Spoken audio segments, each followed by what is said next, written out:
আজ হলো ভূত চতুর্দশী। এই ভূত চতুর্দশীর দিনকে 14 শাক খাওয়া হয় এবং 14 প্রদীপ জ্বালানো হয়। আগে গ্রাম বাংলার মা কাকিমারা চারিদিক থেকেই 14 শাক জোগাড় করে তবে ভাজতো। দেখো আমি 14 শাক ভাজার জন্য কড়াইতে তেল দিয়ে তার মধ্যে কালো জিরে আর একটা শুকনো লঙ্কা ফোড়ন দিয়েছি। যেহেতু এটার কোনো রসুন এবং পেঁয়াজ দিয়ে রান্না করা যাবে না, তাই আমি শুকনো লঙ্কার কালো জিরে ফোড়ন দিয়ে শাকটা ভাজবো। তারপর শাকটা ওর মধ্যে দিয়ে দিয়েছি। তার মধ্যে দিয়ে দেবো একটু নুন আর একটু হলুদ, আর কিছু নয়। তারপর নেড়ে ছেড়ে নামিয়ে নেব। এই 14 শাক খাওয়ার একটা পৌরাণিক ব্যাখ্যা আছে।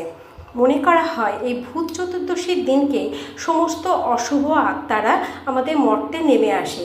এই 14 শাক দিয়ে এবং 14 প্রদীপ জ্বালিয়ে সেই অশুভ আত্মাকে আটকানো হয় 14 দিক দিয়ে।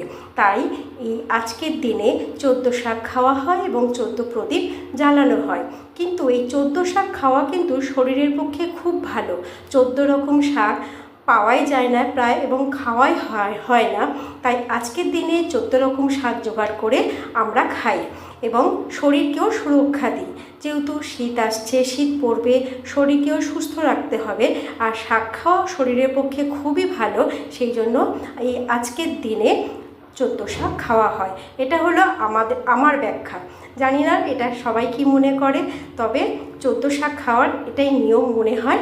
কে কে করো আমাকে জানিও একটু।